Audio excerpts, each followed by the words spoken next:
On Wednesday, I had scheduled a start for 10:30, I think. Whether it was 10 or 10:30, it's now going to be 11 o'clock on Wednesday, please. I think Mr. Ramadar is going to be the first to address us at the conclusion. I see he's not here at the moment, but we will not start on Wednesday until 11 o'clock. All right, I don't think that will affect our timetable otherwise, but just to tell everyone that's the position. Next is this, we received a statement from Dr. Glenn Cheddy, a diving or commercial diving expert, on Friday. It was posted on the website at 4 o'clock on Friday afternoon. I didn't actually read it until this morning. Others have read it over the weekend. It is clear to me that this is a witness who ought to give evidence. The witness has been supplied to us by Miss Nairi Alfonso on behalf of her clients, as I say, somewhat late in the day, if I may say so. I'm reluctant to delay these proceedings beyond that. I don't know whether everyone has had a chance to see it or not. Mr. Peterson, have you had an opportunity to see this? I didn't have an opportunity to see it, sir. I mean, I was on the website, but I didn't see it. I'm not surprised. I mean, I wouldn't have been looking at the website myself. Yeah, I wouldn't if for I'd that, yeah. So I was looking at, quite working mainly with soft copies.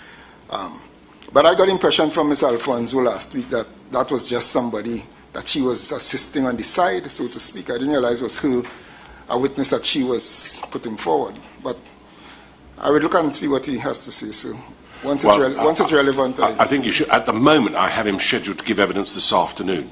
I would entertain and hear any application that should not happen. But if you could, as best you're able, either through one of your assistants or some other method, get an overview as to whether or not you feel able to deal with any issues that arise from his statement. I can tell you that my reading of it, within having gone halfway through it, there was no doubt in my mind that he should give live evidence to give everyone an opportunity to ask him questions if they wish to do so. We'll look at it, sir. What's your position, Ms. Persaud Maharaj? Good morning, Mr. Chairman. In fact, I have now seen this this statement this morning. In fact, I just started reading it before. Yes. Before we started, so I'm not sure.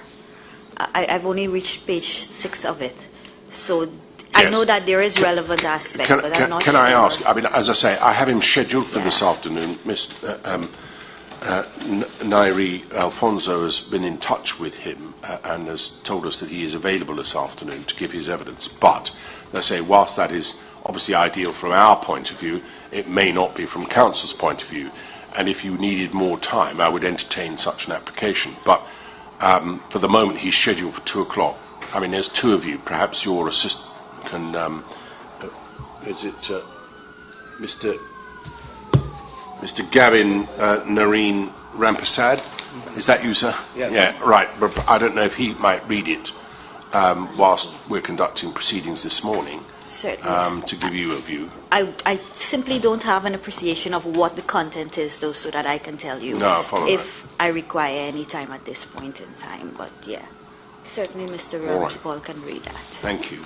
Can I address everybody who's going to be addressing the Commission from Wednesday onwards this week in any concluding remarks?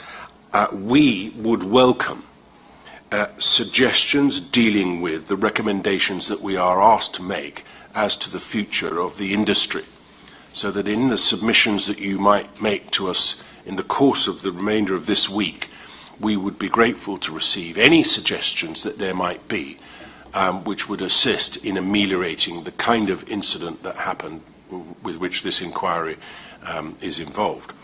So, for example, the union might wish to consider minimum standards. There may be some consideration given to communication by those representing the families. OSHA, I understand, are going to be providing us with their suggestions by Wednesday at lunchtime. Is that right? By Wednesday lunchtime.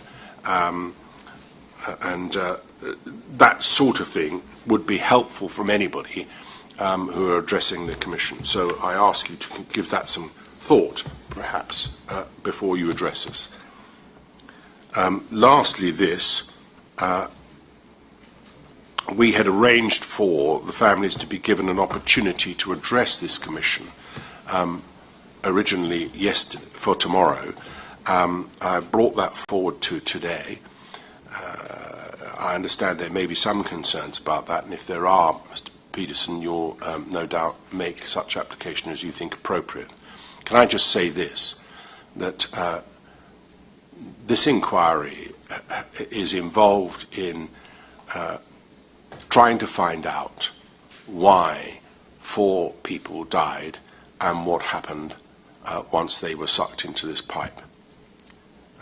We are very mindful of the fact that there are families left behind who are obviously directly interested in the outcome of this inquiry. It would be wrong, in our view, as presently formed, and obviously subject to any other application that may be made, but as presently formed, it would be wrong to stifle any of them from saying what they want to say within the confines of what I have described. I am not prepared to allow some rant pointing the finger at specific individuals or anything of that kind. On the other hand, the fact that they have been deeply affected by this is something which this Commission feels is appropriate for them to be able to voice themselves rather than just on a piece of paper, which gets lost in the mire of the tens of thousands of pages that have been supplied to this Commission. I have also indicated that I will not permit cross-examination of any of those persons who wish to give their evidence live. Their evidence will be by virtue of reading that which has been supplied. It is not intended to give free rein to anybody beyond that which they have set out in their statements. So that is our preliminary view. Anybody who has an objection to that course will no doubt express it. But for the moment, they are scheduled to give evidence this afternoon, and that is what I plan to permit to happen. All right, that's where we are today. I think our first witness for today... Mr. Chairman, yes, you're correct. I did, as the tradition of the profession requires, I did alert counsel to the Commission that we wish to take an objection to the family members giving evidence, and don't know if it's now is the appropriate time at your invitation or whether just before, but I think if I were able to persuade you to change your mind, then it will save some inconvenience of travel. The ground of my objection is grounded in really relevance. I did consume part of my weekend perusing and scrubbing and perusing the terms of reference. And the fault may be mine, but I was unable to discover the relevance of that testimony within the strictures of the terms of reference as set up by this Commission.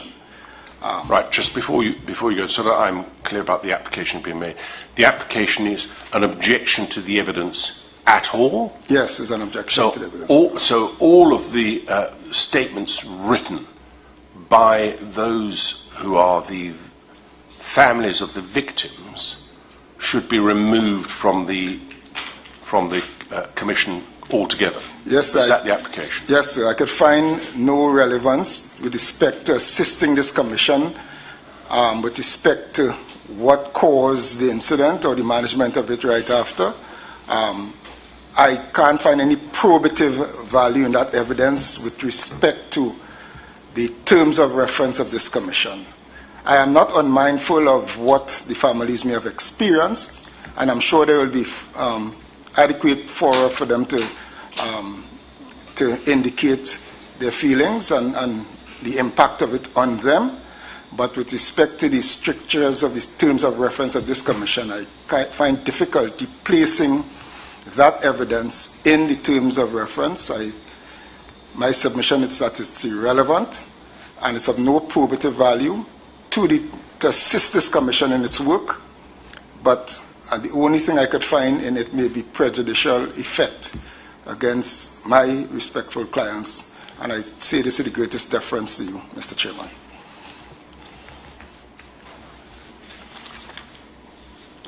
Anything else?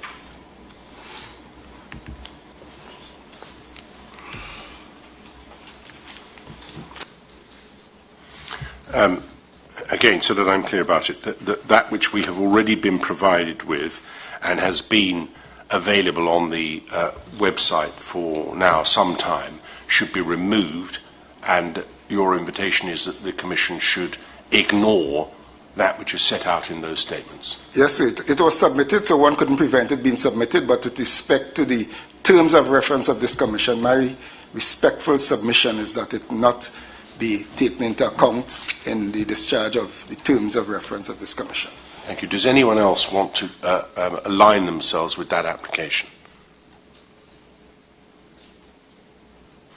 I see Mr. Ramadar, who does represent some of the families, and his assistant is not here. Is there anybody from Mr. Ramadar's team present? Yes, Mr. Chairman. I know Mr. Ramadar is. Sorry, remind me who you are. I can't see you actually. I'm Niara Budan. I act along with Mr. Ramadar. Mr. Ramadar is on his way. He should be here within the next 5 minutes if the chairman is minded to allow some time for him to arrive. Why is he late? Can't see, Mr. Chairman. All right, well, I won't make a decision as yet. I'll wait to hear if he has anything to add. Yes. We'll take an appropriate moment to hear that. In any event, I want to give it some consideration. I've already indicated our preliminary view, and I will consider whether or not what Mr. Peterson has said. Yes, thank you. I will consider what Mr. Peterson has said and make a decision. Even if I don't give reasons immediately, I will certainly make a decision by the return from our break this morning, so that everybody knows what our position is. But perhaps you'll bring Mr. Ramadar up to speed when he arrives. Yes, Mr. Chairman, no problem. All right. Well, thank you, Mr. Peterson. Thank you very much, Mr. Chair. I see somebody has his hand up at the back. Is that Mr. Hussein Shah? Yes, Chair. Good morning. Good morning. Just a quick word from the union. Mr. Peterson has referenced the mandate of the Commission, but insofar as it relates to the SWWTU's position, we'll be asking that the families be able to give that testimony. You're opposing his application, are you? Yes. Right, would you like to give some consideration then to the points that he has raised, rather than just saying I oppose? In other words, addressing specifically. Yes. He says it has no probative value. He says that it is potentially prejudicial to his client, and that it is irrelevant to the issues that this Commission have to consider utilising the terms of reference that we are mandated to consider. Yes. All right, so you might wish to address those matters. Yes. I haven't had the opportunity to fully consider it, but in terms of the terms of reference of the Commission, one of those mandates relate to examining the role of PARIA and LMCS in dealing with the incident. And another aspect of the Commission... And which one? All right, look, I'm not going to do this now. I think that the reality is... It's 12 on the website. I'm not sure on the actual listing what it will be. Can I suggest that you give it some thought? Mr. Ramadar, who's just, I see, walked into the room, gives it some thought. What I will do is, before we have our break, I will hear any arguments from Mr. Ramadar and yourself, and then give Mr. Peterson an opportunity to reply to those arguments once you've formulated them. I appreciate it's just been sprung on you now, but please give it some further thought, put your arguments together, and then I'll hear them before we have our break this morning.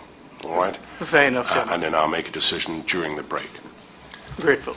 Thank you. Can we then proceed to the next witness, who I understand to be... Mr. Andy Johnson is the next witness. Mr. Yes. Thank you very much. 1525, and the summary of that evidence would be given by Ms. Vijaya Maharaj.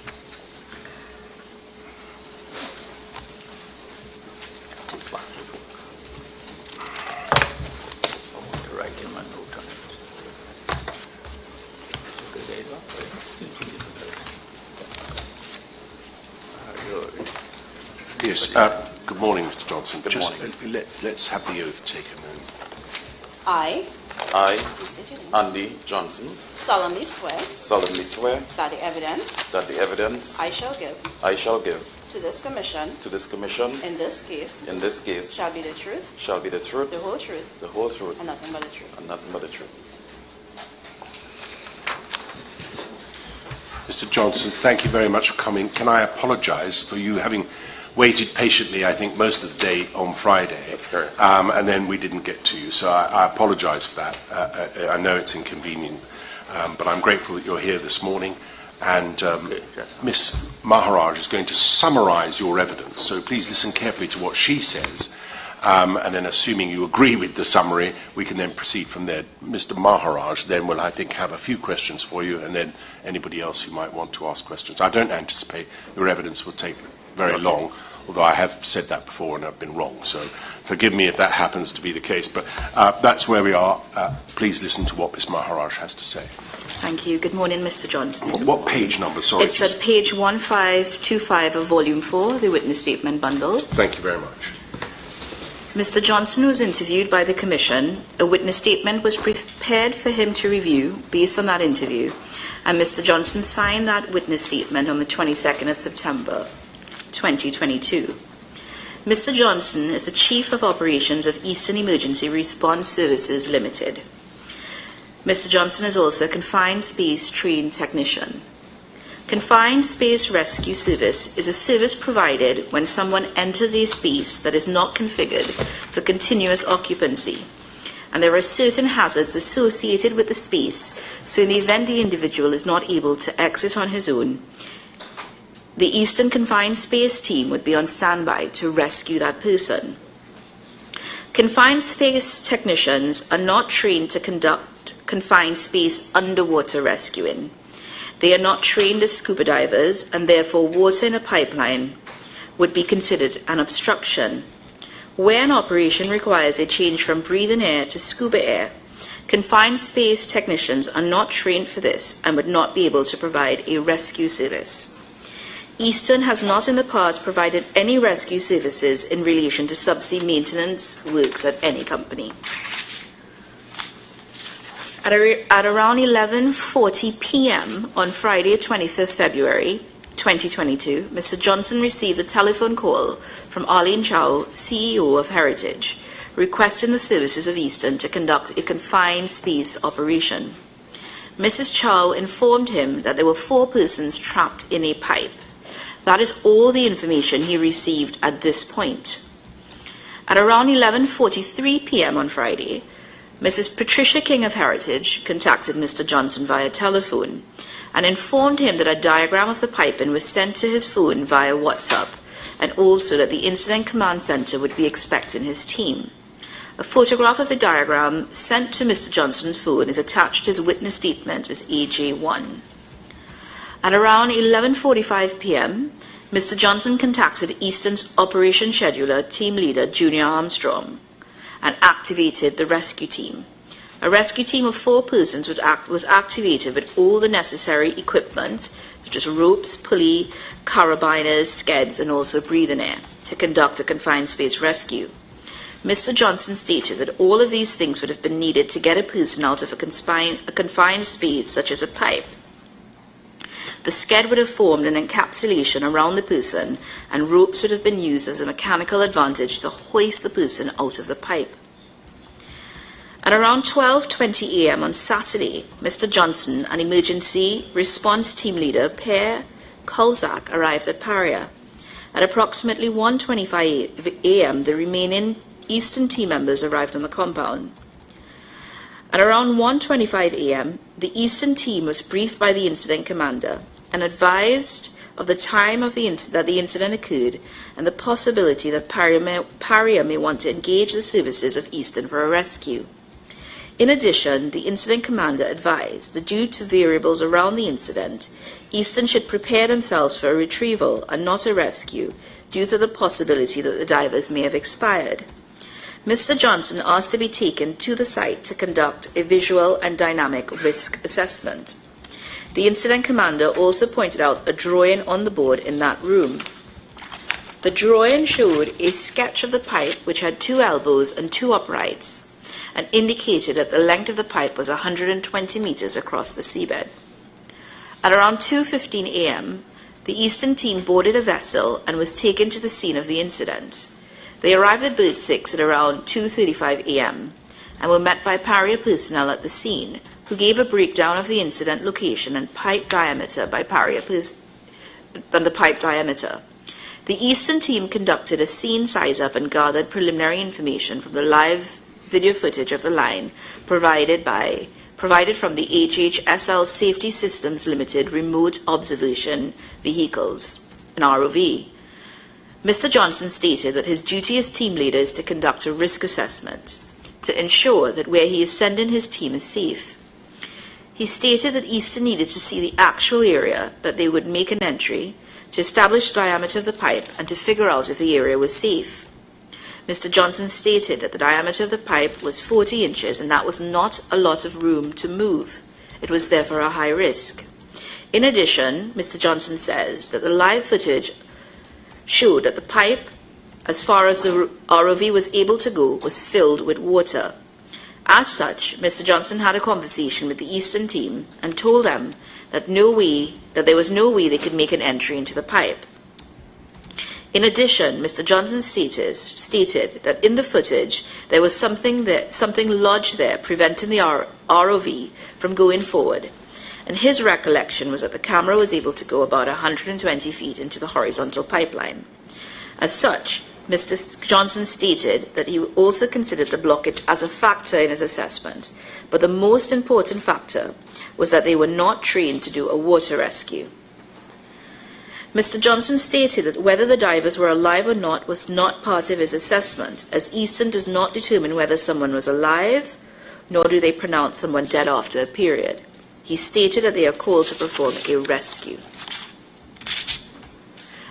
At approximately 3:45 a.m., Mr. Johnson made contact with the management team of Eastern and reported his findings and concerns relating to the high-level risk involved in conducting the rescue. The management decided the risk was too high and unacceptable for them. At 3:45 a.m., Mr. Johnson returned to the Incident Command Center from the incident site and informed the incident commander of his findings.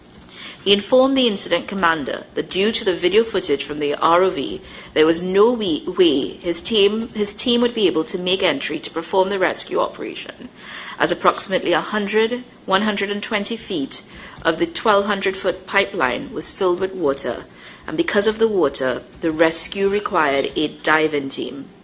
Mr. Johnson also advised that the level of risk must be assessed by such a team before sending any more people in the line to prevent a reoccurrence and increase the number of casualties. At about 5 a.m., the Eastern team was placed on standby off-site pending a further assessment of the incident site. The Eastern team provided standby services for the next 12 hours. At about 7 p.m., they were called off the assignment by the incident management team. Mr. Johnson stated that at no point during the period 25th February until the recovery of the bodies of the divers did he or anyone from Eastern have any communication or attend any meetings with anyone from PARIA or Heritage or any other company in relation to any rescue operation other than those described in his witness statement.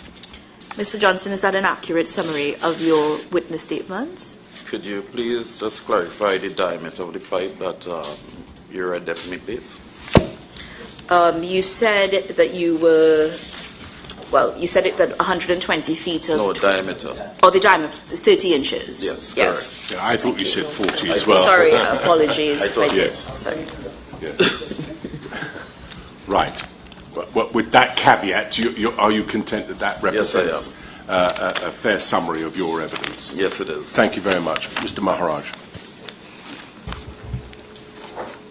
Mr. Johnson, good morning. Good morning, sir. I just have a few questions for you. The first time you were contacted by PARIA was at 11:40 p.m. on Friday night. That's correct. And all that you were told by the person who contacted you was that there were 4 persons trapped in a pipe. That's correct. You were not told whether they were trapped in a pipe underwater. No. You assumed it was above on Confined land. space. That's correct. Because according to you, your team were not Trained water rescue. to do a water rescue from a pipe, That's a correct. pipe underwater. And it was not until 1:25 a.m. on Saturday that you were briefed and you were told by PARIA, if I understand your evidence correctly, to prepare for a recovery and not a rescue? No. What? We should prepare ourselves in the event, because in our job, even though PARIA didn't say it, in our job we prepare for both. Okay, right? so we look at the incident and we prepare for both. It could be a recovery, it could be a rescue, because it's a confined space. okay, so that was a feeling coming from your team and not Yes. from PARIA. Yes. Okay, I understand. But it was not until 1:25 that you became aware that it was filled with water or correct. hydrocarbons. That's correct. Right, that was the first you knew of it. That's correct. Right, thank you.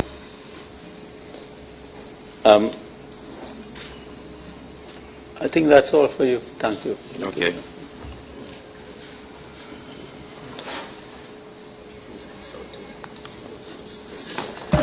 Yes, anyone else?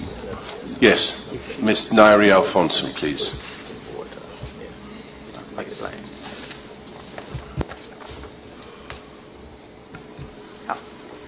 Good morning. Thank you, Chairman. Good morning, Mr. Johnson. My name is Nairi Alfonso, and I represent the interests of the SWWTU. Just a few questions to you, sir. You referred in your witness statement to something called a dynamic risk assessment. That's correct. Okay. Could you assist me and tell me what that would have entailed in relation to the situation you met on, well, in your case, I'll say the 26th of February. Okay, so what that does, what a dynamic risk assessment really is, we go on the scene and observe what is going on, gather information as to what has happened, when it happened, what are we dealing with, and we do a dynamic risk assessment as to how we are going to formulate our rescue plan in order to retrieve the person from within the confined space. And I see from your witness statement, you would have you did a visual inspection, you did your risk assessment. Could you give me an idea that risk assessment is something that you have to document, it's something that you formulate in your mind? And that's why we say dynamic. Dynamic risk assessment is done on the spot. It's done within time. So you go on the scene and the scene change ever so often. So we're doing a confined space into a vessel or into a pipeline. The drawing that we get, it shows us a pipeline, but within that pipeline now, there is obstructions. So let's say it have up-down bends, right? Then we need to change our risk assessment to suit that, right? So it's done within the space of time. So it's not written down, but there is risk assessment that is written down for certain process and procedures. So in the wee hours of the 26th of February, Mr. Johnson, when you say you did a dynamic risk assessment, you did something within a quick period of time, or it's something that took you some time before you formulated what the company's position would be, or your position would be? So gathering the information, we did gather information as to what we were dealing with. Yes, we know it was a pipe, but the pipe had water. Right? So by doing a risk assessment, we eliminate that we could possibly make an entry because of this water. Okay. Right? What I'm trying to get at, Mr. Johnson, did that take you 10 minutes, 15 minutes, a half an hour? Within 10 minutes. Within 10 minutes? Yes. Okay. So that, and you did your visual inspection, you did your dynamic risk assessment. Yes. And is it that if you had found that there was some part that Eastern emergency response could play, you would have continued to do other things? That's correct. Right, in terms of your risk assessment? That's correct. Okay, but you did a brief analysis, kind of lawyer's term, sorry. That's correct. Brief assessment, and you were able to do that within 10 minutes? Yes. Thank you, Mr. Johnson.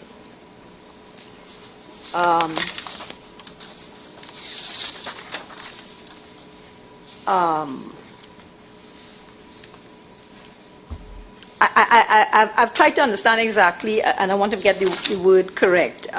Eastern Emergency Response Services. There's a related company, Eastern Divers. So it's a group of companies. Eastern Divers is one of the company. Eastern Emergency is one of the company also. Okay. So it's a group of companies. Okay. When you realized that this was a water environment, an environment that contained water, seawater in particular, did you reach out to anybody from Eastern Divers? No, that's not my call. That's the call of the IC. That's the call of the incident command. Oh, thank you. I can't call out anyone. Okay, I see.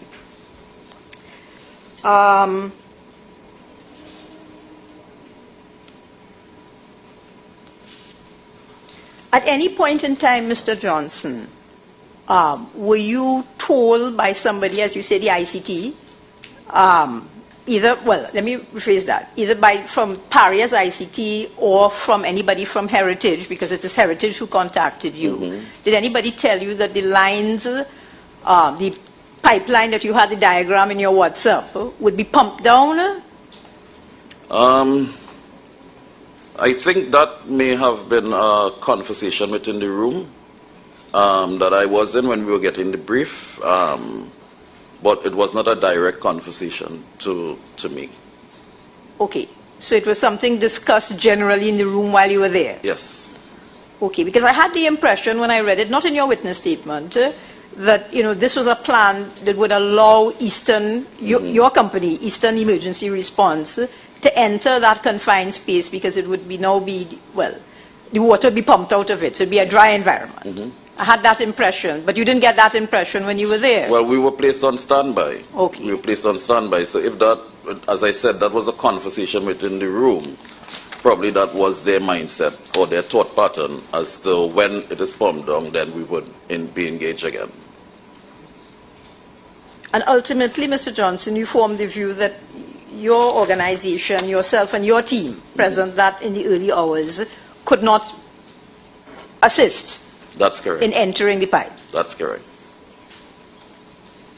And I see by 5 o'clock in the morning, about 5 or so hours after your first call out, you were placed on standby off-site. That's correct. That mean you returned to your base? That means that we return to our base. Okay. Thank you very much, Mr. Johnson. Thank you for your answers. To Ramadan. Good morning, Chairman. Good morning, Commission. Good morning, sir. Good morning. First of all, thank you for spending some time with us today.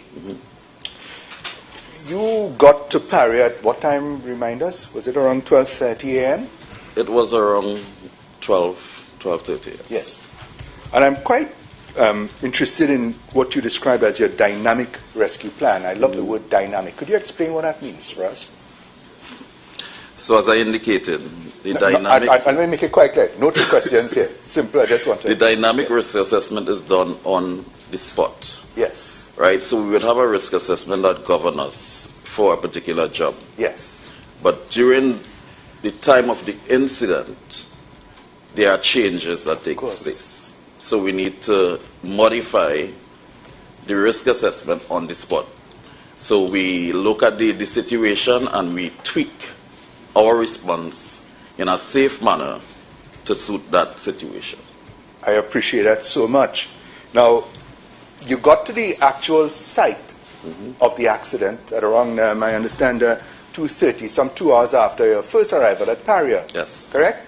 Yes. And before you got to the site, you were amongst PARIA personnel and personalities. Is that correct? At their office? At the command center. At the command center. And of course, you, being a professional, wanted to get as much information as you possibly could. Yes. Yes? So that, as you just told us, the dynamic rescue plan will be determined by changing circumstances, correct? Yes.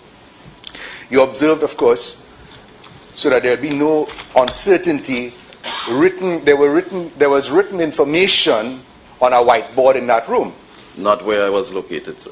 They didn't show you a whiteboard with No. step-by-step what happened or anything The like only that? whiteboard I saw was with a diagram on it. With a diagram? Yes. Was it brought to your attention that from earlier in the day, PARIA's view was that the likelihood of survival was limited? No. No. Was that of interest to you? Of course it was of interest to me. As I say, no trick question. So, yeah. And you appreciate, as a professional who we respect, that when divers go missing underwater, there's a high level of urgency that is required to rescue them. I can't speak to divers and rescue, sir, because I do not have that competence. Thank you so much. So, your company was called for what purpose? Confined space rescue. Right. So, when you got there, you did not have the expertise, as you are telling us now, to ascertain the urgency that may be required for divers underwater in perilous conditions. Is that what you're telling us? Come with that question again? Certainly. When you got there, yes, you did not have the expertise, as you just told us, to determine even the urgency that may be required to rescue divers who may have found themselves in grave difficulty underwater. Okay, so I'm going to repeat myself. As I indicated, yes, I was told it was a confined space rescue. Yes. Divers in the pipe and divers in the water was not a conversation.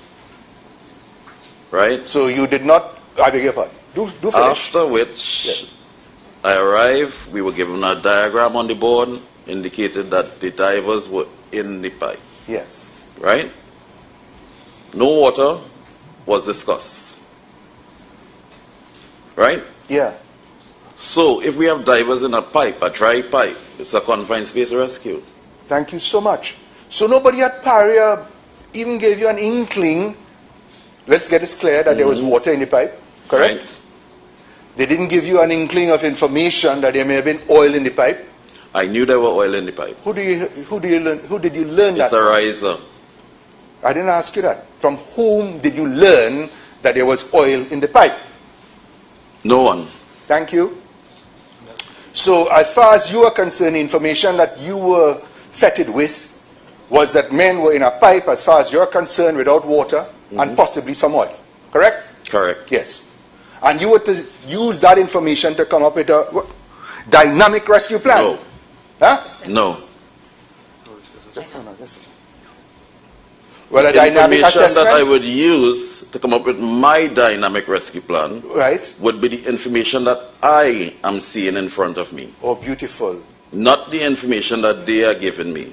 Thank you. Right? I could understand why you trust what they had to tell you. I could understand that. You have to make your own assessment. Correct. So, by 2:35, you were first on the site, correct? That's correct. You went into the water.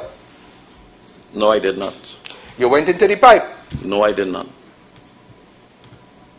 So, you got other information?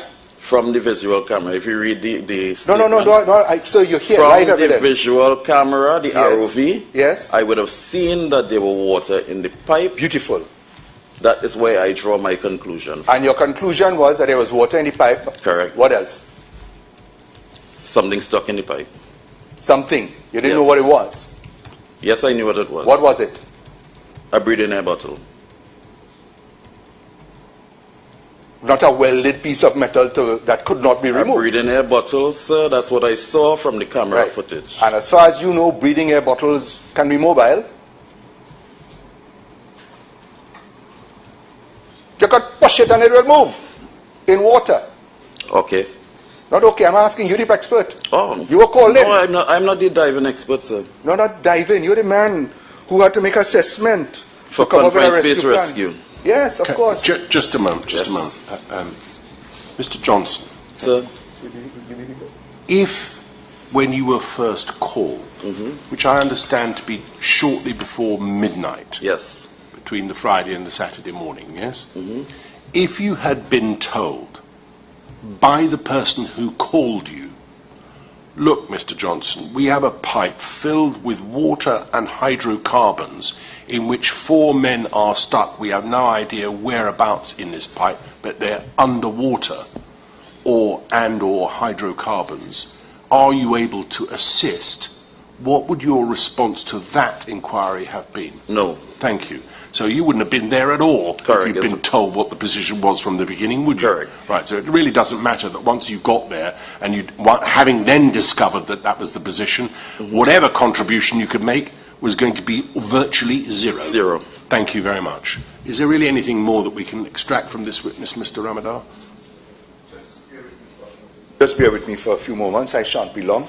So, in terms of the, you chose learning all that you did then, that you couldn't do a rescue, correct? Yes. Yes. And from your experience, from whatever source, you knew this accident occurred at what time? When I got the call. No, I didn't. I beg your pardon me. I put it inelegantly. What time did you learn the accident to have occurred? Minutes to 12 on Friday night. So you had no idea that this thing occurred around 3 o'clock? I was on work practically whole day. I left Guayari and headed to Point Fortin, in which on my way I got a call. Of course, I know that's a serious journey. I appreciate that. What I'm asking you, whilst at PARIA or on the site, did you learn as to what time the accident actually occurred? You're not asking the question. Yes, I did. Oh, you want to play it this way? No. No, I think there's a little misunderstanding between the two of you. Just Mr. Johnson. Are you ready? Were you ever told, Mr. Johnson, that this incident in which these men were trapped in the pipe occurred at about 2:30 that afternoon? At the IC. Right, so when you were at the IC, that's when you were told that. Yes. So you didn't get to learn that until you arrived at the site. That's correct. Does that help, Mr. Ramadar? So generous of you, sir. Now, with common sense, you appreciate when you learned that there would have been water in that pipe, that men would have needed oxygen, they would have needed air to survive, correct? Correct. Yeah. Did you know whether they had viable tanks and how long? There are two parts of this question. Whether first you knew that they had viable tanks and how long at best those tanks would have lasted in terms of oxygen. No. At the time you got to the scene at 2:35, what was your view of the likelihood of survival of these men in this pipe since around 3 o'clock? How could he possibly answer that question? He is not a dive expert. He has no idea how much air is in a tank, how long a person can live with a tank, how much air is in the pipe, if there is any air in it. None of this concerns him. Well, that is the point. Why were you called? Well, the fact... Thank you very much. I share your view, Mr. Ramadar. There was no need to call him at all. Yeah. But that we have managed to establish. Had he been told what the position was, he wouldn't have even gone. Yeah. He would have joined the rest of the revelry, no doubt, for the carnival that was existing in the course of that week. Yeah, you must have been too tired to have enjoyed it that day. Oh, there was none. I'm told there was none. Yes, there was course. none. Well, there you we go. were all riven with COVID, right? All right. Yeah. Look, I don't One think we can last take this any question. further. One last question. Which is? Yeah. Your company, of course, would have billed PARIA by now, haven't they? I do not know. I do not work accounts. I have no information as it relates to accounting. Oh, thank you so much. Thank you. Does anyone else have any questions for Mr. Johnson? Could there be any other questions for Mr. Johnson? No, I suspect not. Thank you. We don't have any, sir. No, right. Thank you. Mr. Johnson, for all the time that you've waited to give your evidence, that is it. All right. I'm very grateful for you attending, and you're free to go. Thank you Thank so you very much, sir. Thank you.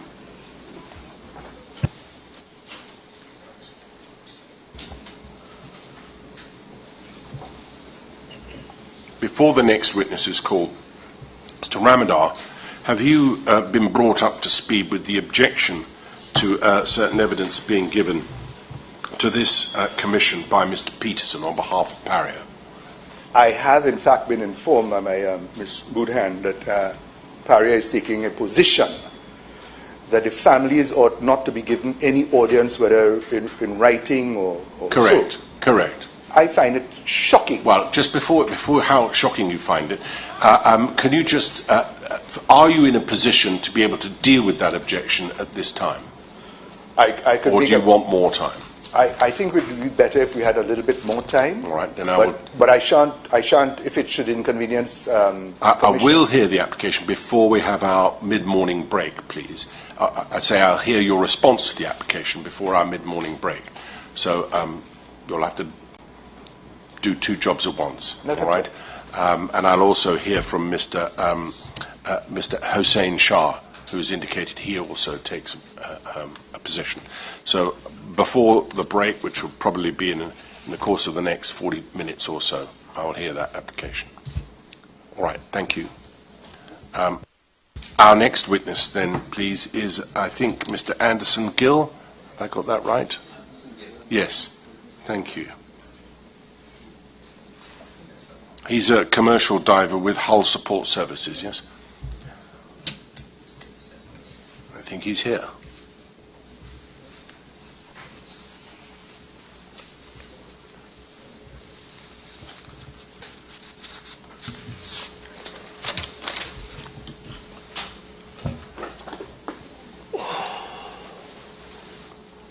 Yes, Mr. Anderson Gill, the oath is going to be administered now, so please take the oath.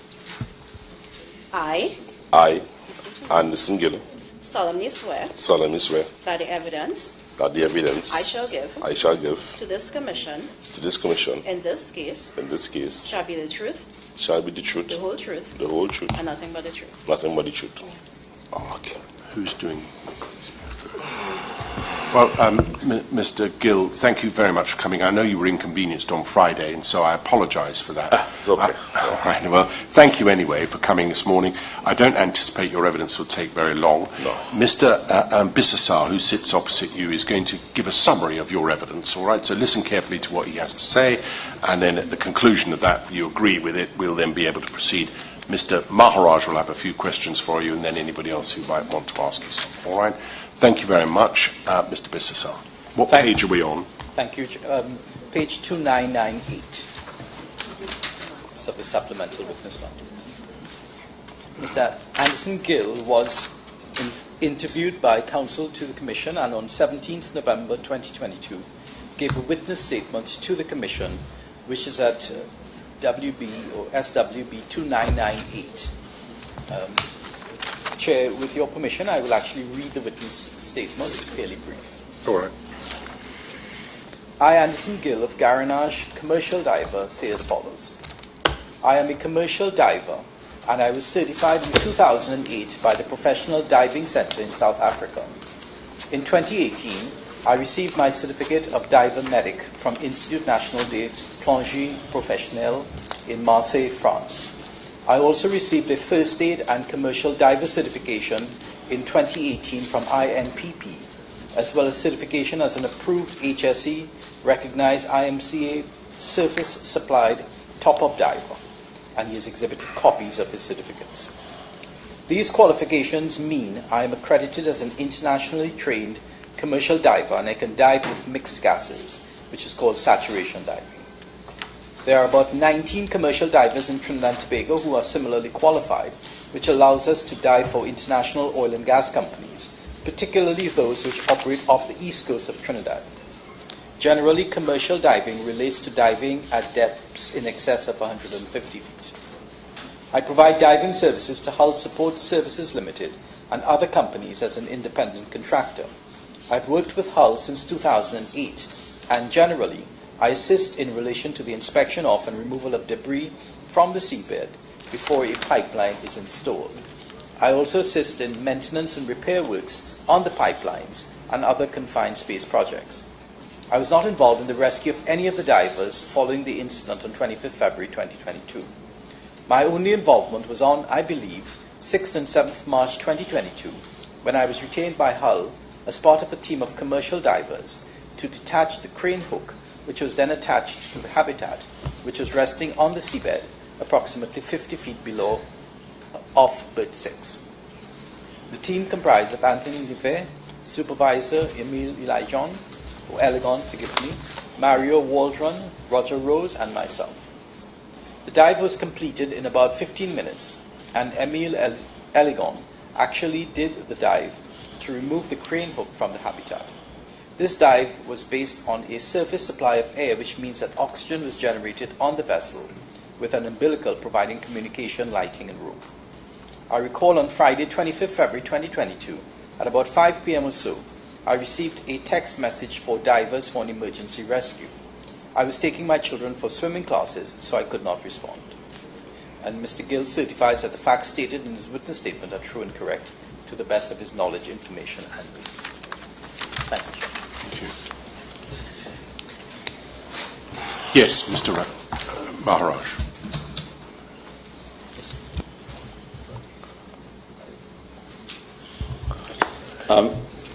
Mr. Gill, were you asked at any time by PARIA to give any advice in respect of a rescue operation of men who were trapped in a pipeline? No. No. If you were asked by PARIA to give such an opinion, would you have been prepared to consider giving such an opinion? Yeah. And based on your experience as a diver, would you have had any experience in either diving or giving opinions in respect of persons trapped in a pipeline? No. Or any person trapped underwater in a confined space? No. Okay. I'm sorry, I missed that. I was speaking to my colleague. The question was, he said no to the question of any person trapped underwater in a confined space. He never gave an opinion on that. You didn't, or you wouldn't? I didn't. You didn't, right, thank you. But notwithstanding the fact that you have not given an opinion in the past, would you consider yourself to be equipped with the knowledge as a diver to consider giving such an opinion depending on the circumstances? If I had the right team, yeah. Yeah, okay. And if you were asked on the Friday, the 25th of February last year, to give such an opinion, you would have obviously tried to get the team and give such an opinion. Yeah. No further questions. Yes, does anybody else have any questions for Mr. Gill? Yes, Ms. Nairi Alfonso. Thank you, Chairman. Good morning, Mr. Gill. Morning. My name is Nairi Alfonso. I am the representative of the SWWTU. I just have a couple of questions to ask you. Following from my learned senior, Mr. Maharaj, have you, I see you have experience in maintenance and repair works on pipelines. Yes. Okay. Have you had the occasion, and I'm not talking about rescue, to yourself, in the course of your duties, go into a pipeline? No. Okay. Can you tell me, Mr. Gill, following from Mr. Maharaj's question as well, if you had the right equipment, if you had the right team, and you'd been able to put together a team of similarly qualified persons as yourself, would you consider entering into a pipe to conduct a rescue? Once it could fit, yeah. Once what? Once it could fit. Once you could fit? Yeah. Okay, and your fellow team members are not too big? Yeah. Okay, I got you. Thank you very much, Mr. Gill.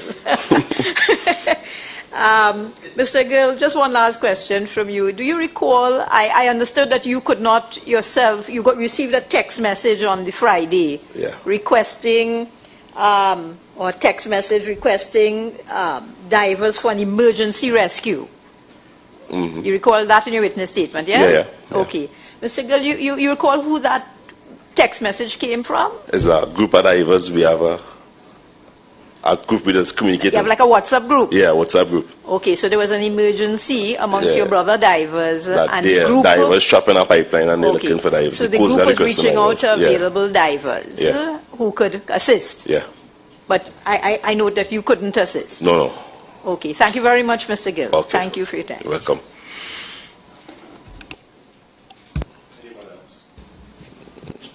No, sir. I want to ask you something which you haven't actually been asked to deal with up until now. But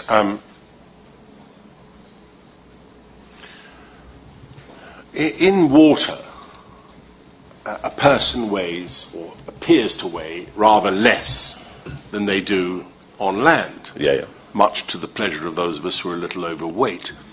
But the fact is that that is true also of all obstacles in water. Everything will have air, some kind of air in it, so we have like that. And obviously, seawater is different from water in a lake because there's salt in seawater, which makes you more buoyant. All of us who swim know that you can swim perhaps a little further in seawater than you can in freshwater. Yes. Yeah. And so there are all kinds of factors which impact on your buoyancy in water. Yeah, correct. And that applies equally to the tanks that divers use for diving. Yeah. Scuba diving. Scuba tanks, yeah. I have one here.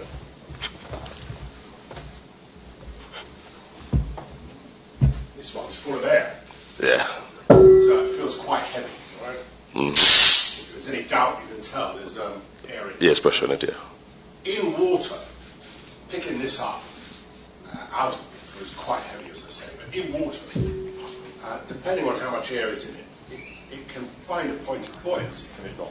Yeah. Sorry, thank you. As the pressure goes down, the tank gets buoyant. If this was in a pipe with air in it, fully filled tank, the likelihood is, let's deal with seawater, all right? No, forget anything else. If that were in a pipe with seawater, would that sit, do you think, on the bottom of the pipe? Yeah, it would. It would, wouldn't it? Just lay on the bottom. Yeah. If it were empty or partially empty, it may find a point of buoyancy, might it not? Start to float. Yeah, because even if it's on your back and you're diving, you could tell your tank which 1,000 psi, it has come off your back. So you don't know what your gauge, you could feel the tank actually leaving your back, knowing you reach 1,000 psi. Right. Automatically, if you're accustomed diving, you could know that. All I'm trying to establish, understand really, because my knowledge of diving is very limited and I've had to rely on everybody else, but there is a suggestion, you see, that one of these tanks was lodged in the pipe, stuck in the pipe. Now the pipe is 30 inches. This is 28.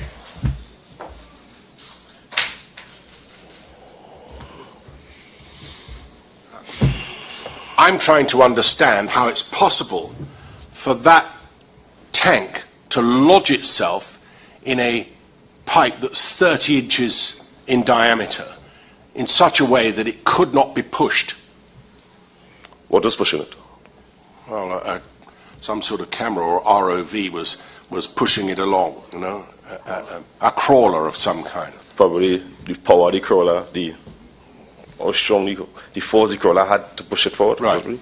So if it's filled with air, if that tank was filled with air and was laying on the bottom of the pipe, it would still be relatively heavy, wouldn't it? Even for a crawler to push it along. I don't know. I don't know what is the crawler exactly to say, but the crawler couldn't crawl over it. Well, yeah, I think that's a different question. I'm just trying to establish the evidence. Some evidence. We've had some evidence. You see that this tank was in some way lodged in the pipe, such that it couldn't be moved. And we know that the pipe inside was coated with a very slippery slimy, oily surface that no doubt had been accumulated over years of the pipe having been containing oil. Yeah, but answering that question without seeing the crawler or knowing what is the crawler would be almost difficult to know the ability of the crawler. No, I follow that. It depends on the force of the crawler. Yeah. But just in terms of a full, partially full, or empty tank, your understanding would be that if it was full, it's laying on the bottom of the pipe, and probably could be slid along. Yeah. If it were partially full, it might find a point of buoyancy. Yeah. And it might be at an angle. It would be lighter, yeah. And if it was empty, it would be floating. Not floating, but the buoyancy more. Yeah, a point of buoyancy. I say just floating. to the way you want to push it up, push it across. Right. It would be relatively easy. Yeah. I mean, touch it and it would move, wouldn't it? Yes. All right. Just for completeness' sake, this is a regulator. I've been calling them spiders because scuba divers have 2 more pipes that come out of this rather than just the 2 that we see on this one. There are 4 pipes. You get an additional one of these. That's called a working regulator. Yeah. Yes, another regulator, and then you get also another pipe that connects to your BCD, which you can then inflate. Yes, all right. So if this were in the pipe as well, either attached or unattached, presumably attached, that might, I suppose, provide some additional reason why it might get caught up on the inside somehow. All right. Yes, thank you very much. Does anyone else have any questions arising from that little exercise which I've taken upon myself? Certainly, just one question. Of course. The chairman has put to you that if the tank was, I understood the question, if the tank was lying flat in the pipe. But if the tank was horizontal in the pipe, given the diameter of the pipe and the size of the tank, would you accept that it could become stuck in that position? Stuck, again, depends on the force. It can never lodge because, as I say, it's a slippery pipe. If the tank, even at this angle, and you push here, the tank holds straight. And like this way, like this inside the pipeline. It will never. Can you just lay that tank flat in that hoop for me, please? Not you, Mr. Chairman. I'm happy to do it as you command, Mr. I would have done the exercise myself, but for the fact that hoop is actually only 28 inches. And so it wouldn't be a fair exercise. Right. And it's not exactly round either. Right. So, I mean, I think we can measure this, and you might want to consider put this on. Yeah. No, don't ask him to put on the spider. Yeah. I'm not going to be tanking on himself. Don't.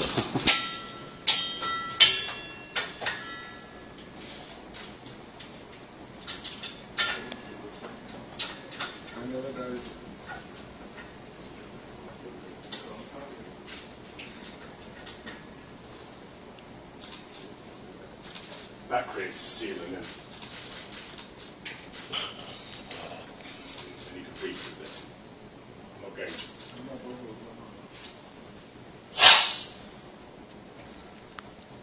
So that would be how it looks. You should bear in mind there would be an additional pipe coming from the top and from the bottom. Right, so I don't know if you're in a position to tell us, Mr. Gill, but with the additional apparatus connected to that tank, would it be fair to say that the distance between the base of the tank and the top of the apparatus is in the order of or exceeds 30 inches? Are you able to say? No. Okay. No further questions, Mr. Witness. Well, we can measure it, Mr. Mutlu. Yeah, I think it would be sensible to do that. But I think we also need to bear in mind that the images that we do have of the inside of it, Mr. Gill hasn't seen those. We have. The pipe isn't standing upright. The bottle isn't standing upright in the pipe. It is at a slight angle, as I recall it, in the pipe. So that's where I think we are. But I'm perfectly happy to have that measured and can make whatever representations you wish about it. As I say, the spiders that scuba divers use, and Mr. Gill, I think you've confirmed this, has 2 additional pipes coming out of that breathing, the regulator that I've just connected. The octopus and the BCD hose. Yeah, like spider or octopus. Anyway, it has 2 additional pipes coming from it. All right. No, thank you very much. Does anybody else have anything to ask? No. Mr. Wilson? No.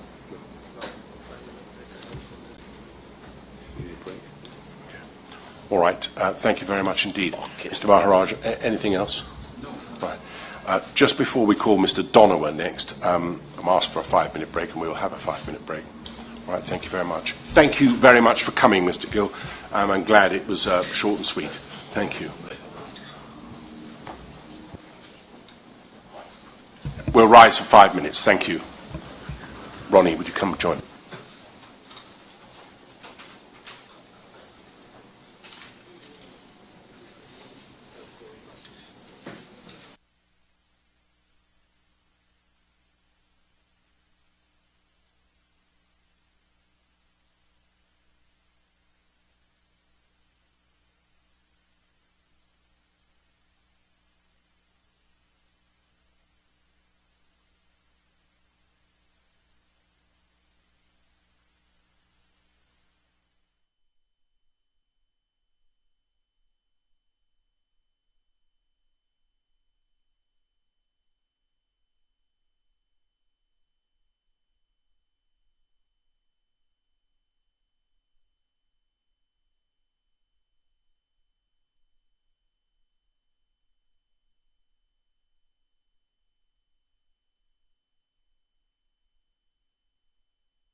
Thank you.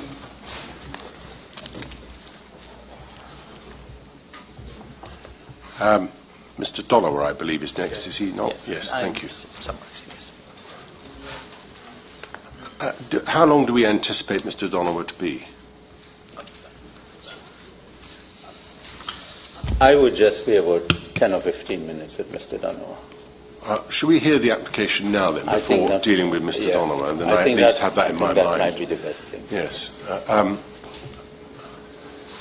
Mr. Ramadar seems to have gone walking again. Good morning, Mr. Chairman. He just stepped out to use the washroom. He shall be back. I'll wait a moment. I think we have, in any event, a response from Mr. Hussein Shah on behalf of the union. Yes, Chair. Are you ready to deal with that now?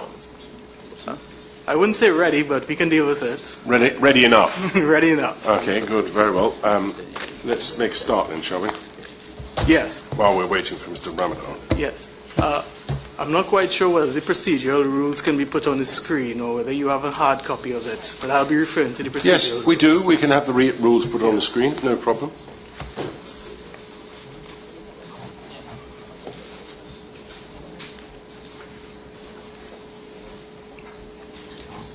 Sorry, Chair, let me know when you have it before you. It's coming up on the screen in a moment.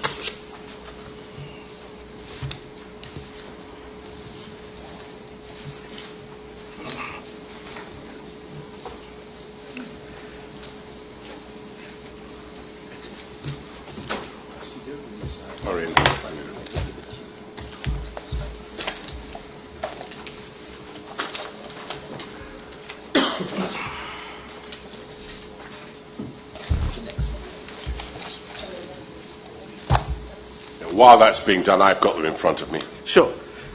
If I can take you to Rule 4.8.12.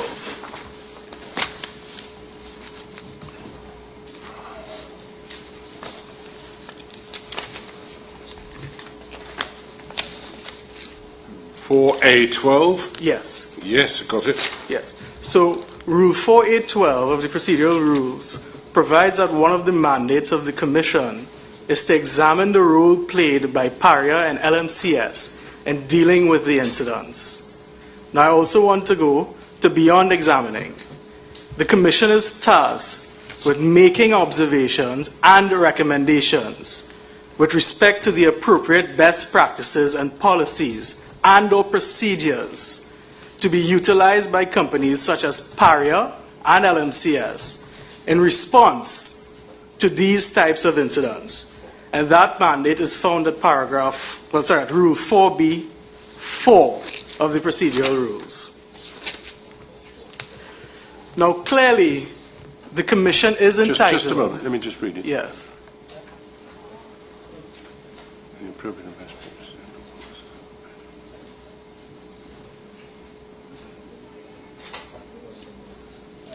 Yes.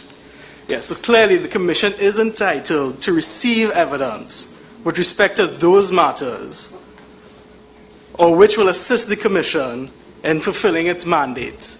And the mandate we're looking at right now is the response and the role and how these incidents were dealt with. Now, the general rule for receiving such evidence is to be found at Rule 23 of the procedural rules.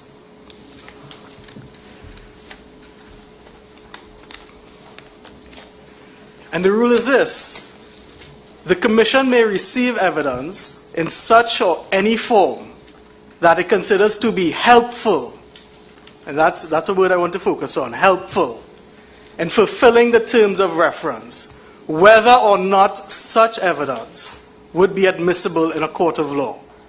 So that the test is one of helpfulness, not necessarily relevance, though in our respectful submission, the evidence is relevant. But just for the sake of putting the relevant matters before the Commission, the test is one of helpfulness.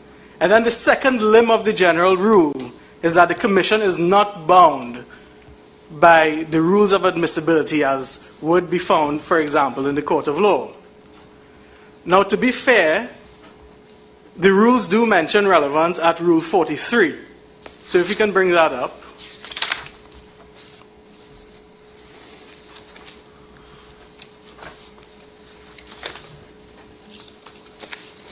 And in the context of relevance, the rule provides that the resolution of such objections is that the Commission shall give such weight to that evidence as you, the Commission, deem appropriate. There is no exclusionary wording contained in that. It is a matter of weight for the Commission to determine, and the Commission is perfectly in a position to determine the weight of the evidence to be given by the families.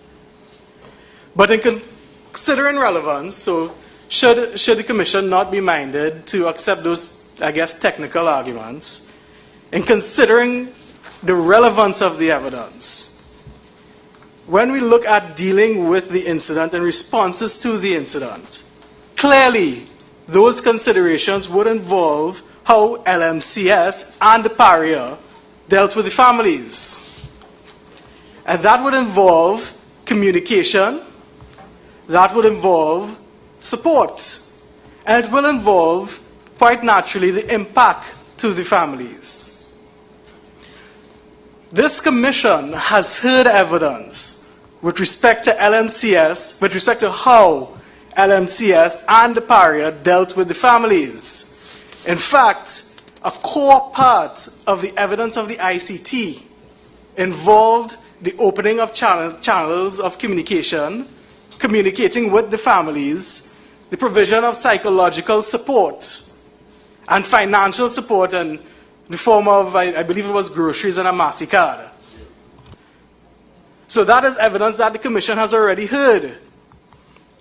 In considering that evidence and in applying it to the mandate, for example, in dealing with policies which may come out of, which may be recommended, or procedures which may be recommended by this Commission, and having regard to the evidence that has been heard thus far, which has thus far been considered to be relevant, clearly consideration must be given to the evidence of the families who were directly involved, who received or were involved in those deliberations. That evidence would be directly relevant to those matters. The Commission can't necessarily hear from one side and exclude the families entirely. That would be a quite unfair proposition. So that just to summarize, the position of the Union is that, one, the evidence is helpful within the meaning of the rules. Two, the evidence is relevant. And in any event, the Commission is entitled to hear whatever evidence it deems fit, and it will ascribe whatever weight it considers necessary to that evidence. And unless there's anything else I can assist the Commission with, those are our respectful submissions. Thank you very much. Most helpful. Mr. Ramadan. First of all, let me congratulate my learned colleague for so clearly stating the authority and the responsibility of this Commission to allow such evidence. In fact, I want to suggest that to do otherwise will be to perpetuate the accident and the consequences of the accident.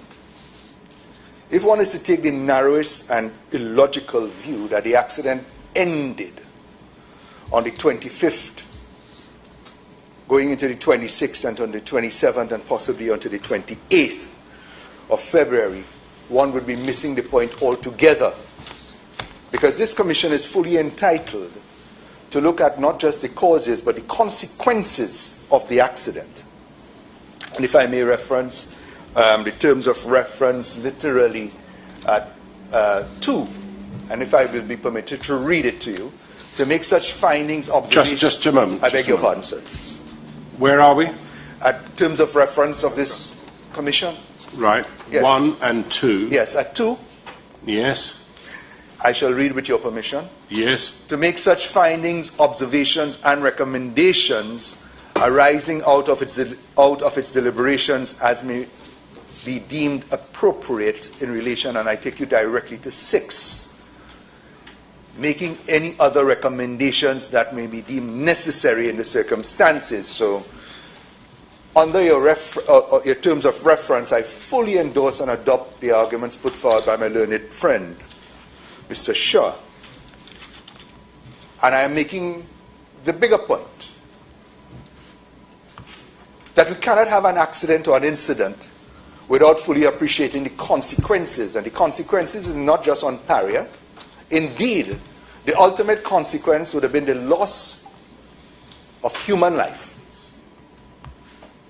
and the loss to her daughter Aaliyah Henry, to her mother Tia Supersad, to the wife of Faisal Kurban, the 2 sons of Faisal Kurban, and the daughter of Faisal Kurban. They have to live on with an injury that has been inflicted upon them, thankfully not physical, but yet worse than that, an emotional injury that they could never heal. One can only hope and pray that it could heal. So therefore, this is directly relevant to the accident and its consequences. And to suggest that it does not fall within the confines of the authority of this commission would be to miss the point altogether. This is a commission not for the lawyers, not for the commissioners, not for the parias and the companies. This is a commission for the people of Trinidad and Tobago. And if the people of Trinidad and Tobago need to hear who these men were, that their lives mattered, and their consequences on their families, and we've heard from Mr. Mushtaq that the lawyers stopped him from engaging in any meaningful remedy moving forward. And I want to say up front, and I know it's not this group of lawyers, there's another group of lawyers hired by PARIA to deal with this. So this is directly relevant. This amounts to what the courts admit on a daily basis in our criminal proceedings and in other places, victim impact statements. And I am really surprised by my noble and generous friend, Mr. Peterson. Of course, I am sure, acting only under instructions, will take this position to not allow the country to know who these dead men were, what they represented, and more importantly, to suffocate the voices of those who are so powerless. And I want to thank all those who have assisted on this side representing the families, that they are powerless and they are victimized to hear this, because I've spoken, there are members of the family here today, Joseph Henry's family, and they are appalled to know that such a position could be taken. So in Mr. Nagesa's wife is also here, because they are interested in this. This is their commission. This is their inquiry, paid for by taxpayers' dollars. And if my friend, of course, Mr. Peterson will say, well, we have to go within the confines of the law and the remit of this commission, it is directly within terms of reference 2(6), because the accident and its consequences continue in the hearts and in the beings of those who are left behind, those who are intimately connected, the families and the wider relatives and the citizens of this country. Unless I could assist you any further. Thank you. No, thank you very much. No, sir. Anyone else from the various teams who want to say anything before I return to Mr. Peterson after having asked Mr. Maharaj if he has anything? No? Mr. Maharaj, is there anything you want to say in response to the application made by Mr. Peterson? Mr. Chairman, it would seem to me that the terms of reference permit the Commission to hear the representations of the family, and in particular the terms of reference which says that the Commission may make any other recommendations that may be deemed necessary in the circumstances. Yes. It would seem to me that it would be abdication of the responsibility of the Commission not to allow the families of the deceased persons to say what they want to say on this occasion. That's all I have to say. Yes. Thank you.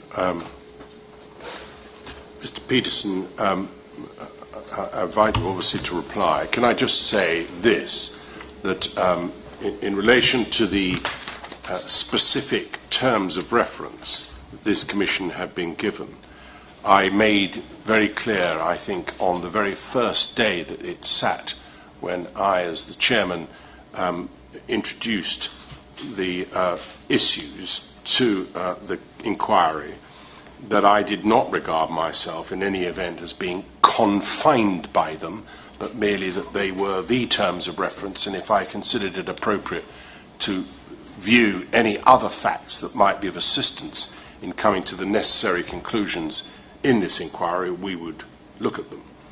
I raise that because I don't regard myself necessarily as bound by each and every clause and the wording of each and every clause. I regard that as the primary source of our responsibility, but if there were anything outside that that was necessary for the purposes of identifying issues that needed tackling and or recommendations that needed making, we would look at them. So I say that just so that you're aware that I wouldn't necessarily regard myself as being totally bound by it, all right? Well, Mr. Chairman, if I was under the mistaken impression that the terms of reference is what grounds and guides and circumscribe the jurisdiction of the Commission. Grounds and guides, not circumscribes. Well, we seem to respectfully have a different view on that, so I respect yours. The point is that the terms of reference, as counsel, let me put it first up front, as counsel, it's my duty to assist the Commission not to exceed its terms of reference, if I am of that respectful view. So I have a duty to assist the Commission. I don't have the liberty of some of the other counsel to make speeches about emotion and public and all of that.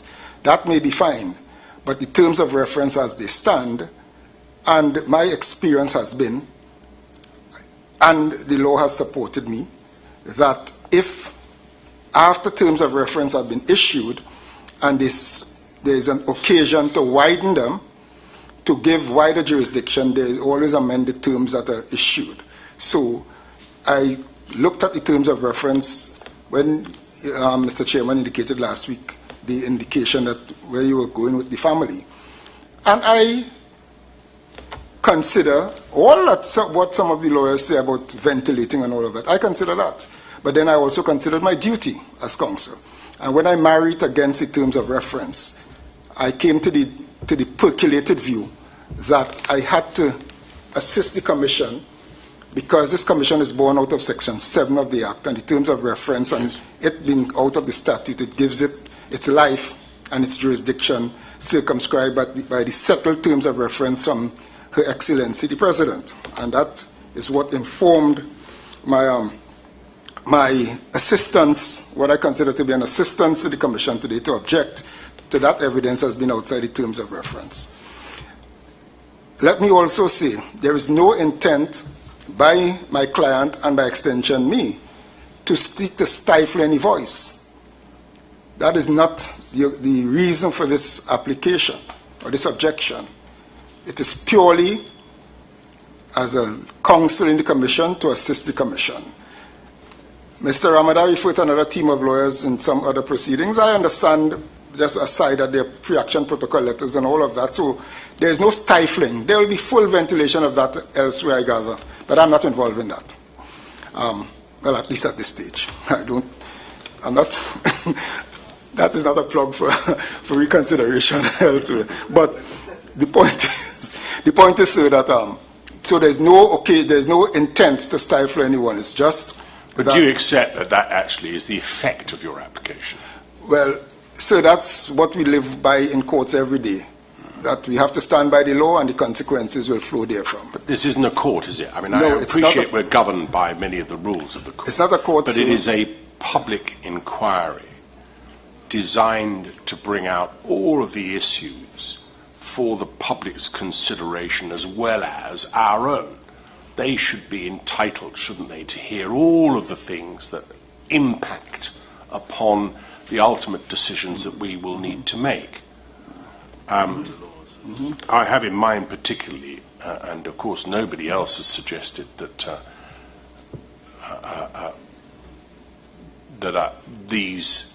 this evidence is evidence which might be given outside of the terms of reference. That was my suggestion, and I perhaps put it rather inelegantly when I suggested that we are not bound by the strictures of its terms. I mean by that the terms themselves give us a very wide latitude in its interpretation, so that when you look to, as has been pointed out to me both by Mr. Maharaj and Mr.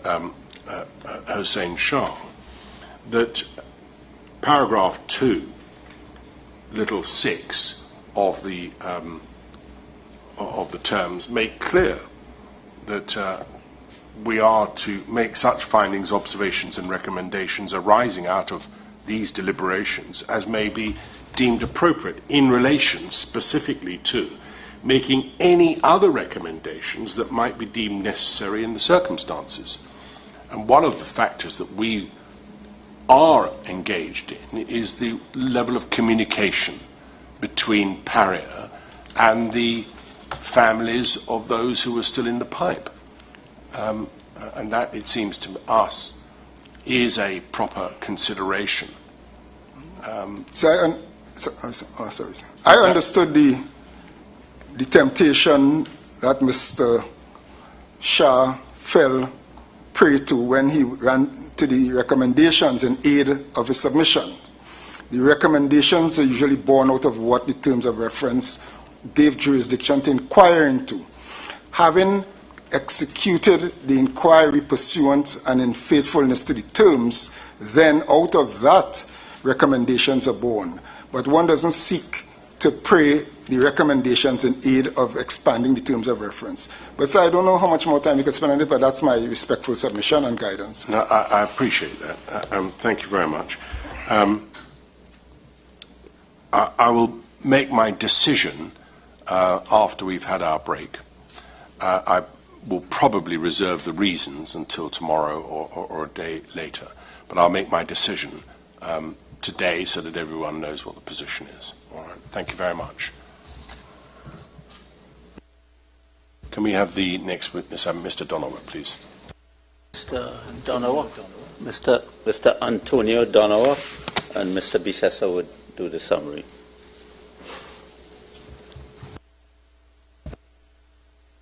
See Mr. Hossain Shah's hand up. Can I help you? Sorry, Chair. I didn't want to interrupt my friend, but there was one slight mischaracterization of my submissions by him. I did not merely rely on sub-rule 6. I relied on the mandate at 4A12 and 4B4 yes. in making my submission. No, I know you did. I have a note of it. Yeah. That's fine. I just wanted that clarification. Thank you. I took careful note of what you submitted, Mr. Hossain Shah. Thank you. Grateful, Chair. Right, Mr. Donowa, please.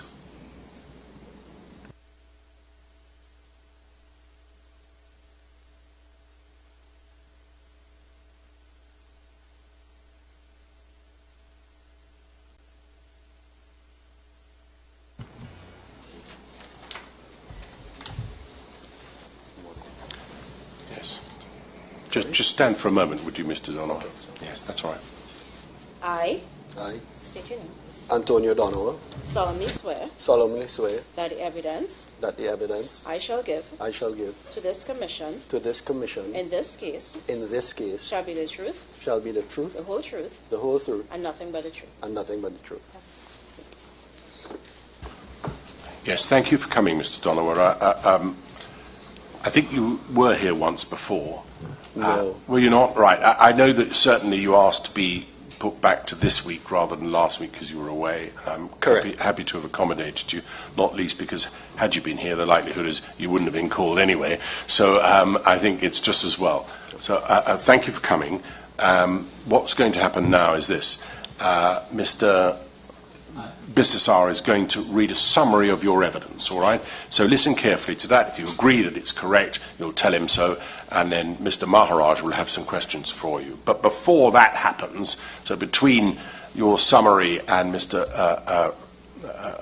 Maharaj asking you questions, we're going to take our normal morning break, 15 minutes or so. I know we had a short break, but that was for different reasons. All right, so we're going to do that. And then we'll resume again after that break, all right? That's acceptable. What I would like to think we might be able to achieve is to conclude your evidence, if we can, before the lunch and adjournment, even if it means eating into it for a little bit, all right? Let's see where we go anyway. All right, thank you very much. Mr. Bissessar. Thank you, Chairman. Mr. Antonio Donowa was interviewed by the legal team to the Commission, and his witness statement dated 31st October 2022 is at Witness Bundle 2785. Chairman, rather than summarizing, it's a fairly short statement. I will actually read the content. Yes, please, but can you just remind me again, please, the page number? 2785. Volume? That's volume 4 of the Witness Bundle. I, Antonio Donowa of Cascade, Port of Spain, say as follows. I am an Executive Director at Offshore Technologies Solutions Limited, OTSL, with responsibility for its subsea services, including all diving and remotely operated vehicle ROV services. OTSL, which began to trade in May 2005, now operates from Sealots, Port of Spain, and its principal business is marine construction and diving. Before the COVID-19 pandemic, OTSL had about 60 permanent staff. OTSL does not presently have any contractual arrangements with PARIA other than as a registered contractor. By a letter dated 20th August 2022, I provided a brief statement to the Commission in relation to the events which occurred on 25th February 2022. I now wish to amplify what I said in that letter, a copy of which is attached as AD1. On that afternoon, meaning 25th February 2022, I received a telephone call from someone at Heritage asking whether OTSL had any divers working at Heritage. I cannot recall who called or the exact time, but I did say that OTSL did not have any divers at Heritage and all its divers were accounted for. Later that afternoon, I was contacted by OTSL's Chief Executive Officer, Mr. Ian Bertrand, who told me that Heritage wanted OTSL to provide diving support for missing divers. I told Mr. Bertrand that he should tell Heritage to immediately notify the Coast Guard. Between 5:30 p.m. and 6 p.m., there was a telephone conversation between me and Conan Bedo. I cannot recall if I called him or he called me. Conan was a commercial diver and he was at Paris location. I recommended to Conan that a hyperbaric physician should be in attendance. I asked Conan whether he or PARIA required any support, and he told me that they seemed to have had enough there. I told him that OTSL was arranging to come down to Berth 6 on Heritage's instructions. At about 7 p.m., I received a telephone call from George Vieira of EOG, who told me that PARIA's Michael Wee was looking for a ROV, and I told him that I would contact Wee. I did, in fact, contact Michael Wee almost immediately after the call and described the appropriate equipment to go into the pipeline to look for the survivors. I explained that OTSL's ROV would not be fit for purpose based on the size of the ROV and the diameter of the pipeline. I also suggested to Wee that he call Anthony Vieira of Hummingbird Safety Systems Limited, HSSL, to provide them with its compact crawler system, as it would reach further than OTSL's ROV, which would have buoyancy issues, and stir up debris in the pipeline, which would affect visibility. I subsequently telephoned and spoke to Anthony Vieira of HSSL, who confirmed that he had in fact spoken to Michael Wee. Later that night, Michael Wee telephoned me. He told me that he wanted me to speak to his incident team, and I agreed for him to put me on speakerphone. I was introduced to his team, but I cannot recall them now. They asked me what could have happened to the divers, and I believe what I said was that they encountered a Delta P incident. They did not appear to understand what a Delta P incident was, so I explained it. And in fact, after my explanation, I sent a video to Michael Wee showing a crab being sucked into a pipeline because of a Delta P incident, and another giving a detailed scientific explanation. I also explained in the telephone call that Delta P means that extreme volumes of water were forced upon you like being waterboarded, but with much larger volumes. I recall asking whether the pipeline was dry, meaning no liquid, and that someone from the incident team said that it was dry. I then said that this meant that the pipeline was under a pressure of approximately 2 atmospheres. One of the incident team members said no, it is only 7 psi, but I explained that it was 7 psi at ambient, meaning at the surface, but not at minus 40 or 50 feet where the divers were. My teleconference lasted about 10 to 15 minutes, and I asked Michael Wee to call me if he needed more information. I did not speak to Michael Wee or anyone at PARIA after this teleconference. A few days later, before the retrieval of the bodies, I was asked by OTSL's CEO, Mr. Bertrand, to join a telephone conversation he was having with Heritage. I did join, although I do not recall the exact date. It was me, Mr. Bertrand, and Mr. O.C. Fleming, Heritage's HSE lead, and several others whose names I do not recall. The purpose of the call was to discuss the possibility of doing a penetration dive into the pipeline to search for survivors. I advised of the safety issues as there was no way to confirm that the pipeline was totally equalized and flooded and free of the possibility of a Delta P event. I also discouraged the idea of drilling holes into the pipeline to search for the divers. This was Heritage's idea, and I also discouraged the idea of cutting the pipeline, as drilling holes and cutting the pipeline would not confirm that the pipeline was totally equalized and flooded and free of the possibility of a Delta P incident. The meeting ended and Heritage said it would get back to OTSL. They never got back to me, and I do not know whether they communicated with OTSL. I was a member of the Trinidad and Tobago Bureau of Standards Specification Committee for its revision of the 1997 Standard for Commercial Diving and Commercial Diving Training. This was in 2007 or so, for about a year. I made several contributions, and the committee devised a draft voluntary standard which, in my view, was consistent with international best practice that would serve the national interest. I recall that the draft standard did get to the public comment stage, but it was never implemented. Mr. Donovan certifies that the facts stated in his written statement are true and correct to the best of his knowledge, information, and belief. Thank you, Chairman. Yes, thank you very much. What we'll do then is to take our short break now. Maharaj, I'll consider the submissions that have been made. I'll come back at 10 past 12 and make my ruling.